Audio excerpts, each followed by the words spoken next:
The chamber vibrated with the familiar thunder of Jim Jordan's voice, his words less like questions and more like accusations hurled across the table. Papers slapped down, fists pounded, his tone bristling with the certainty of a man convinced that volume alone could pass for truth. Cameras zoomed in, capturing the spectacle of a congressman who had built his reputation not on clarity, but on noise. And then, cutting through the storm, came Jasmine Crockett. She didn't raise her voice. She didn't flinch. With eyes locked on Jordan, she leaned forward and asked a question that sliced through the bluster like glass shattering on stone. "Do you even understand the law you're citing?" The room froze. For the first time, Jordan blinked. The air seemed to shift as his voice, once booming, faltered beneath the weight of her precision. Members turned, whispers echoed, cameras stayed glued to her, waiting. Because in that single line, Crockett had flipped the script. No longer was she the target of his intimidation. He was now the defendant, exposed under the bright light of his own ignorance. But no one in the room was ready for the way she dismantled him, live in real time. The hearing was never meant to be quiet. Oversight sessions rarely are. They are battlegrounds disguised as committee work, stages where partisan warriors sharpen their blades for the cameras, knowing full well that the real audience is not in the room, but watching from living rooms, phones, and feeds across the nation. On this day, Jim Jordan entered the arena as he always does, voice raised, arms swinging, determined to control the tempo by sheer force of sound. For years, that strategy had worked. Witnesses wilted, colleagues backed down. The spectacle of his dominance became predictable theater. But across from him sat someone who had no interest in playing by the script. Jasmine Crockett wasn't there to perform submission. She wasn't there to give Jordan his usual victory lap. She was there as a representative of something bigger than herself. A new generation of leadership unwilling to be shouted down, unwilling to trade dignity for silence. Every exchange carried weight. Every word was freighted with more than personal pride. It was about who gets to decide what truth looks like in a democracy where noise too often masquerades as authority. The clash wasn't simply between a congressman from Ohio and a congresswoman from Texas. It was arrogance versus preparation, intimidation versus composure, ego versus law. And make no mistake, America was watching. Cameras captured every twitch of Jordan's jaw, every steady glance from Crockett. For millions, this was more than a political dust-up. It was validation that someone could finally stand firm against the bluster that had dominated hearings for years. This wasn't just a clash of two lawmakers. It was a battle over who gets to define truth in America. And the way Crockett chose to fight back would flip the entire hearing upside down. To understand why this confrontation carried such voltage, you first have to understand Jim Jordan himself. His story begins far from the halls of Congress, on wrestling mats in Ohio, where the young athlete built a reputation as a relentless competitor. Wrestling gave him a framework for life. Push harder, overpower your opponent, never back down. When Jordan traded singlets for suits, he carried that same aggressive spirit into politics. The problem was, unlike the world of wrestling, politics demands more than brute force. It demands facts, nuance, and, above all, respect for the law. Jordan, however, had little patience for such subtleties. Over the years, he honed a different skill, domination by volume.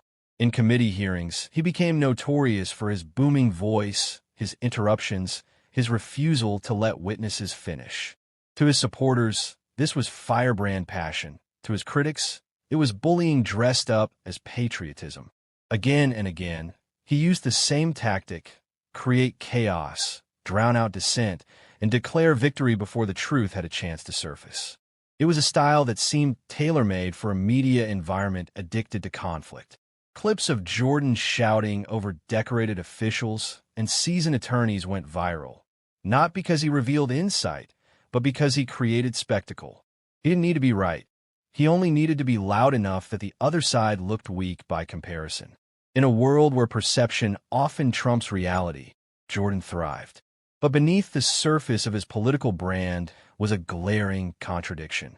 Here was a lawmaker who had never practiced law, who had no legal credentials, yet who consistently attempted to lecture legal experts, prosecutors, even constitutional scholars, as though sheer confidence could substitute for training. It was as if Jordan believed that the law was less a discipline than a debate club, where swagger and decibels outweighed precedent and reasoning. That contradiction carried an emotional weight that infuriated many. Imagine a surgeon interrupted mid-operation by someone with no medical degree shouting instructions from a gallery, or an engineer carefully explaining a design interrupted by someone who has never studied physics. For attorneys and citizens alike, Jordan's habit of dismissing legal nuance struck as arrogance of the highest order. Arrogance wrapped in authority, broadcast on national television. This pattern played out countless times. Jordan leaning over his microphone, voice dripping with certainty, as though his interpretation of events was the only possible truth. Witnesses tried to answer, but were cut short. Experts attempted to clarify, but were drowned out. To viewers, it often seemed less like a pursuit of justice and more like a performance, one in which Jordan played the role of prosecuting bulldog, determined to break his opponent not with facts, but with sheer intimidation. And yet, for all his volume, cracks were always visible. Beneath the shouting lay an insecurity, a need to prove dominance in arenas where he lacked expertise. That insecurity manifested as constant aggression, as if by keeping others off balance, he could mask the limits of his own understanding. The louder he shouted, the more obvious the gap became between his confidence and his comprehension. For years, this act went largely unchallenged in the hearing rooms of Congress. Colleagues rolled their eyes. Witnesses braced themselves, but few were able or willing to call Jordan out in real time. Many assumed that confronting him directly would only feed the spectacle, give him the attention he craved. But not Jasmine Crockett. She represented something Jordan hadn't faced before. A trained attorney with the composure of a seasoned courtroom fighter, someone who knew the terrain he claimed to master far better than he did. She wasn't intimidated by volume, because she had already stood in courtrooms where the stakes were life and death. She wasn't rattled by interruptions, because she had sharpened her arguments under the pressure of real cross-examination.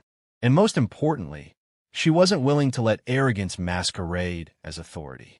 Jordan's bluster had carried him far, allowing him to dominate headlines and hearings alike. But all of Jordan's bluster was about to collide with someone uniquely armed to expose his ignorance. To understand why Jasmine Crockett's presence in that hearing room mattered so much, you have to trace her journey long before she ever stepped into Congress. Her story doesn't begin with political ambition. It begins in the trenches of the law, where she made her name not by chasing prestige, but by defending those most people were willing to forget. As a civil rights attorney and public defender, Crockett's career was built on the front lines of justice. While others sought lucrative corporate cases, she chose the clients who walked into court already counted out by the system. Poor, black, immigrant, unheard. The very people for whom the scales of justice often tilt the hardest. She became their shield, their advocate, the one who stood between them and a world eager to dismiss them. Day after day, Crockett walked into courtrooms where the air was heavy with doubt, where prosecutors towered with resources, and where the odds of victory felt slim. Yet it was in those spaces that she sharpened her instincts, honed her cross-examinations, and mastered the art of legal precision. She learned to listen for the gaps in an opponent's argument, to strike with clarity, to dismantle arrogance with nothing more than the power of the law and the discipline of preparation. That grit, the kind forged in endless nights of casework, in battles waged for clients who could barely pay a fee, became the foundation of her reputation. Judges respected her. Colleagues knew she was unshakable. Even adversaries admitted that Crockett didn't just fight cases, she fought for people. And she did it with a dignity that couldn't be staged. Because Jasmine Crockett wasn't simply reciting statutes from a textbook. She had lived the law. She had seen what it meant in real human terms. Families reunited, young men given a second chance, communities reminded that the system could still produce fairness if someone cared enough to demand it. That lived experience gave her a depth of authority no grandstanding politician could mimic. So when she entered Congress, she carried that same courtroom spirit with her. Every hearing wasn't just a political skirmish. It was another trial, another moment to stand for truth against distortion, dignity against noise. While others might get rattled under the glare of the cameras, Crockett leaned into the moment. She had already faced the pressure of standing alone before judges and juries. A congressional hearing was just another arena where justice needed a voice. She wasn't just another politician in the room. She was a woman forged in legal fire. Her calm wasn't passivity, it was discipline. Her sharpness wasn't aggression, it was training.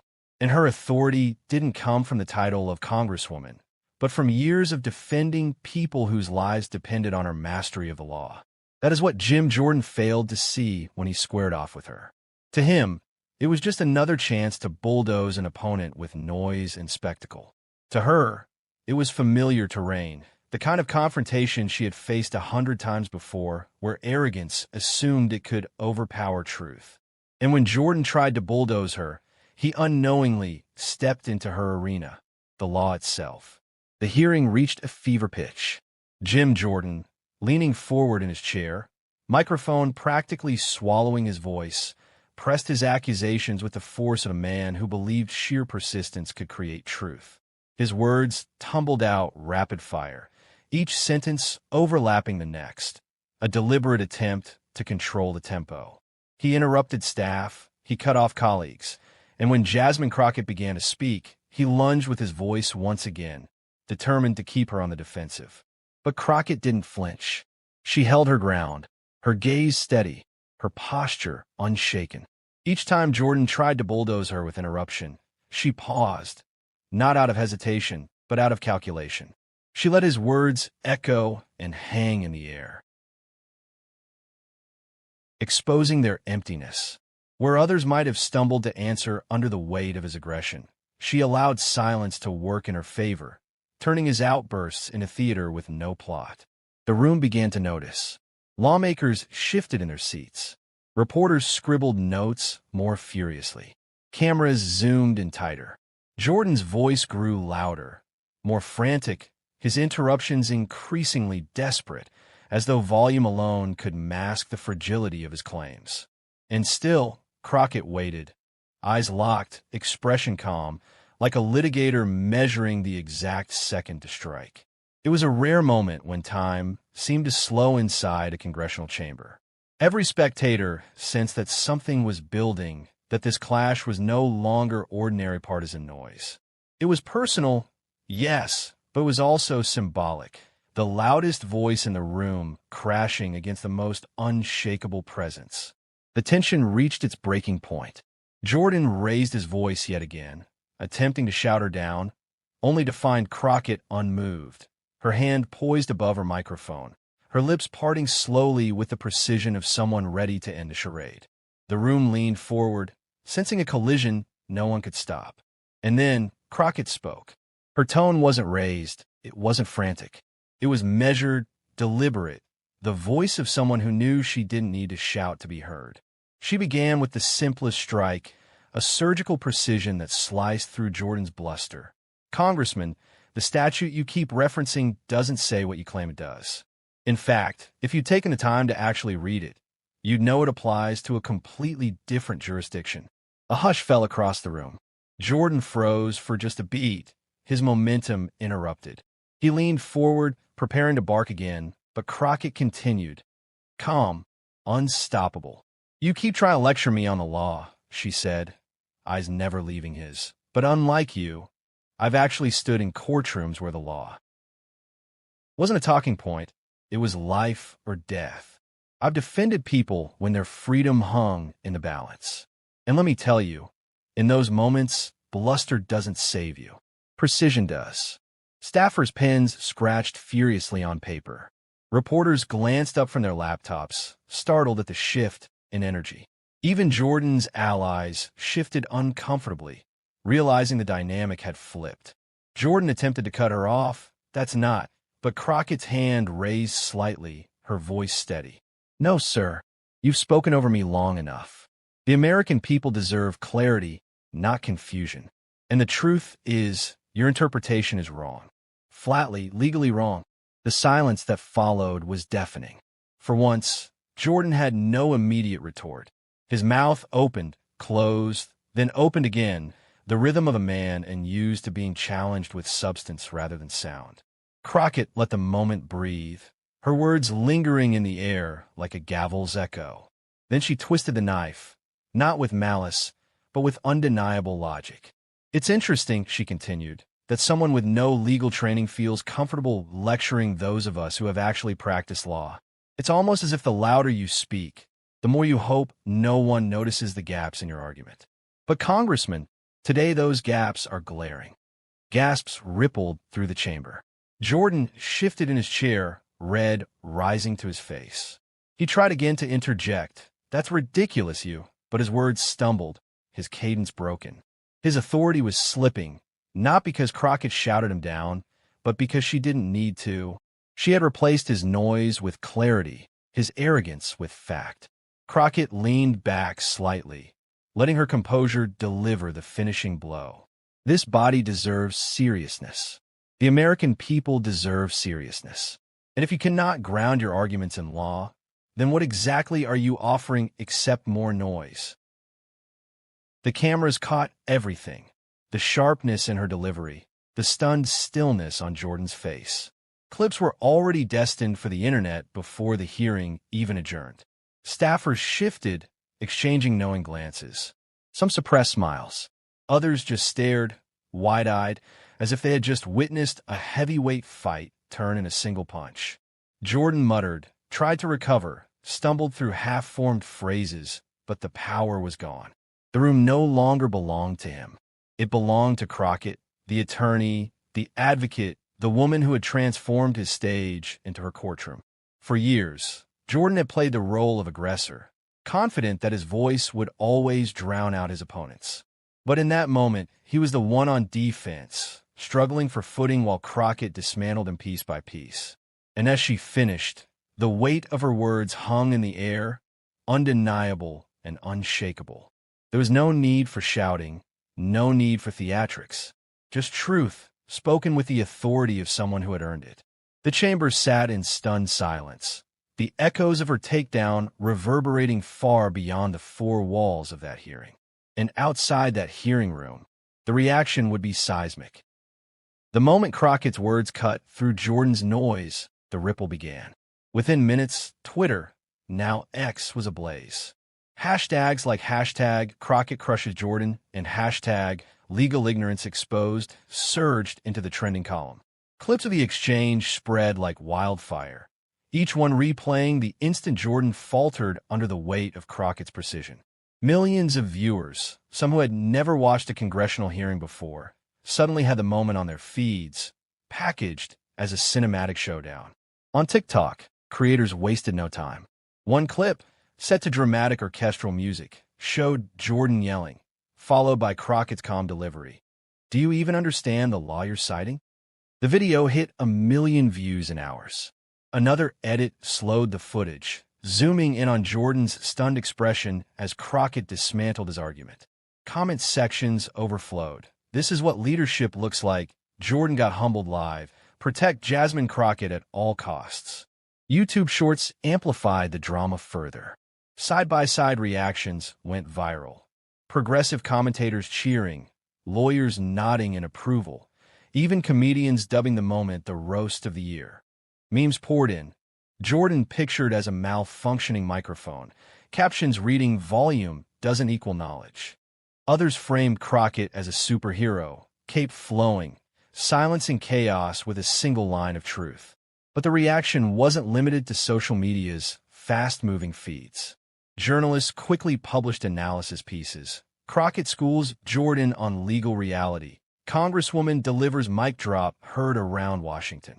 Legal experts applauded her composure and accuracy, praising her for not just winning the moment, but for educating millions about the law in real time. Celebrities joined the chorus. Actors, musicians, and influencers retweeted the clip with fire emojis, adding lines like, "This is how you shut down ignorance," or "Crockett just became a national name." Even some rival politicians, often cautious in their praise, admitted publicly that Jordan had finally met his match. One senator remarked, "It's refreshing to see substance when over-shouting for once." What made the reaction so explosive was that it wasn't just political, it was cultural. The clash symbolized something deeper: the exhaustion of Americans with endless noise and the longing for clarity, dignity, and truth. Crockett had embodied that, and people recognized it instantly. The ripple effect was undeniable. Overnight, she wasn't just a congresswoman in a heated exchange. She was a symbol of composure under fire, the lawyer who had walked into the lion's den and walked out victorious. But Crockett didn't stop at silencing Jordan. She turned the entire clash into a lesson for the nation. When the echoes of that hearing finally faded, the story was never just about Jim Jordan losing his grip on a room. Crockett reframed it for what it truly was: a clash bigger than any single exchange, a mirror reflecting America's choice between arrogance and dignity, ignorance and truth. She reminded the nation that Jordan's style, loud, domineering, allergic to detail, wasn't unique to him. It symbolized a broader sickness in politics, the belief that shouting could substitute for substance, that ego could stand in for expertise. And yet, when Crockett spoke, she revealed the antidote: calm, steady, anchored in the law, grounded in lived experience. She didn't need to match Jordan's volume. She only needed to reveal his emptiness. This isn't about one man shouting, she framed it, her words cutting beyond the chamber and into living rooms across the country. It's about whether loudness can replace knowledge in America's democracy. That line became more than commentary. It was a challenge, daring Americans to ask themselves, who do we want leading us? The bullies who bluster, or the servants who stand steady in the truth? And that's where the lesson crystallized. In Crockett's restraint, viewers saw the strength of someone who carried the weight of community, not just the weight of ego. In her command of the law, they saw the depth of someone who earned authority through service, not theatrics. Dignity may not always dominate the headlines, but in the long arc of leadership, it outlasts arrogance every single time. Millions recognized it instantly. They saw a leader who wasn't trying to perform for cameras, but to remind the nation that truth still matters, that clarity still has power, that respect for democracy still exists inside its halls. She reminded people, especially those who often feel unseen, that brilliance can come with an accent, a braid, a tone not always welcome in corridors of power. And yet, when grounded in purpose, that brilliance cannot be silenced. In that moment, Crockett wasn't just defending herself. She was defending the very idea that service to the people will always tower above self-service. She stood not just as a politician, but as a testament to what happens when courage meets preparation, when dignity chooses to confront arrogance and refuses to back down. And in that moment, millions saw a glimpse of what real leadership looks like. Jim Jordan silenced, Jasmine Crockett triumphant. What began as another attempt to dominate with noise ended with a lesson in what real leadership looks like. Ignorance can shout, but truth speaks louder. Crockett showed the nation that dignity, grounded in knowledge and service, will always outlast arrogance dressed up as authority. This moment wasn't just about one hearing. It was about the future of American democracy. If you believe dignity will always defeat arrogance, share this video. Make sure this moment, this silencing of arrogance by brilliance, is never forgotten.